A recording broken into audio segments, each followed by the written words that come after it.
देखिए, हमारे धर्म शास्त्रों में 4 प्रकार के आश्रम हैं। कितने आश्रम हैं? 4। ब्रह्मचर्य, गृहस्थ, वानप्रस्थ, सन्यास।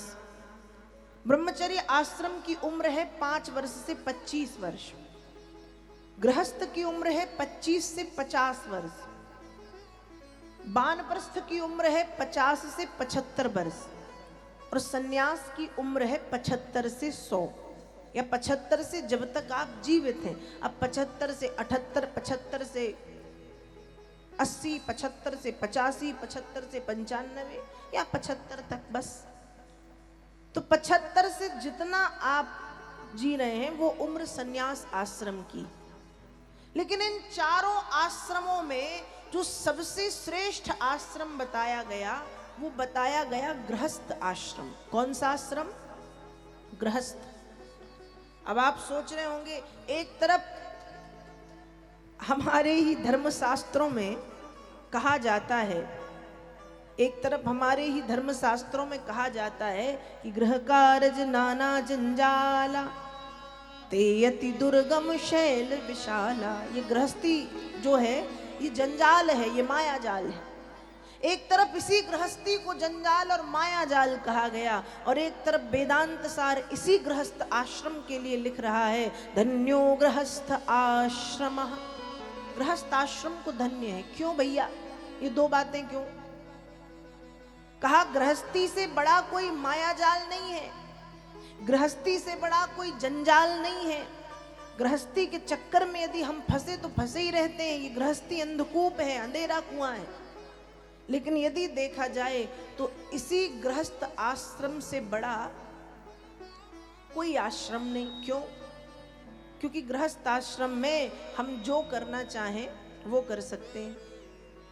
जैसे का गृहस्थ आश्रम में पढ़ सकते हैं, पढ़ा सकते हैं, सो सकते हैं, पूजन कर सकते हैं, यज्ञ कर सकते हैं, हवन कर सकते हैं, ब्राह्मण भोज, कन्या भोज, कथा करा लो, यज्ञ करा लो, तीर्थ यात्रा, पुराण, विवाह, जो करना सब कर सकते हैं।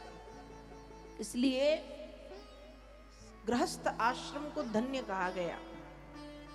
बाकी जो सब आश्रम हैं उनमें रहना और उनमें रहने के बाद कुछ निश्चित काम ही हम कर सकते हैं। जैसे ब्रह्मचर्य में हम सिर्फ अध्ययन करेंगे, गुरुजनों की सेवा करेंगे। वानप्रस्थ में पति पत्नी मिलकर के एकांत वन में रह के कम से कम चीजों में जीवन यापन करके भगवत भजन करेंगे। सन्यास में पति है तो पत्नी का त्याग करता है और पत्नी है तो पति का त्याग करती है और अधिक से अधिक भगवान नाम का गुणगान करते हैं। लेकिन गृहस्थ आश्रम एक ऐसा आश्रम है जिसमें रह करके सब किया जा सकता है। भजन भी कर लो, पूजा भी कर लो, पाठ भी कर लो, यज्ञ भी कर लो, तीर्थ यात्रा भी कर लो, कथा भी सुन लो, ब्राह्मण भोज, कन्या भोज सब कर लो। फिर मनोरंजन भी कर लो, घूम लो, फिर लो, बच्चों के साथ, माता पिता के साथ, पति पत्नी के साथ जीवन का आनंद, जीवन का सुख भी ले लो। इसलिए कहा कि गृहस्थ आश्रम को धन्य है। लेकिन कब धन्य है?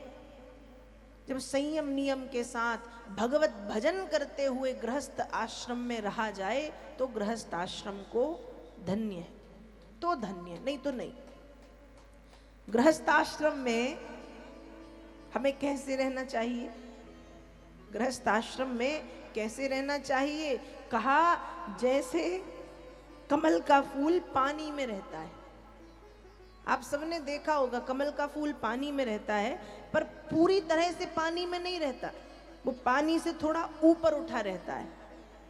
और कमल के फूल में कभी पानी आया, कमल के फूल की पंखुड़ी में कभी पानी आया तो उन पंखुड़ियों में मोम जैसी एक चिकनी परत जमी रहती है जो पानी को नीचे गिरा देती। वैसे ही गृहस्थ आश्रम में हमें रहना चाहिए जैसे कमल पानी में रहता है। और माया रूपी पानी जब कभी हमारे ऊपर आए तो हरिनाम रूपी मोम से, भगवान नाम रूपी मोम से उसे नीचे गिरा देना चाहिए। ऐसे गृहस्थ आश्रम में हमें जीवन यापन करना चाहिए। तो भैया गृहस्थ आश्रम को धन्य है, गृहस्थ आश्रम को धन्य कहा गया।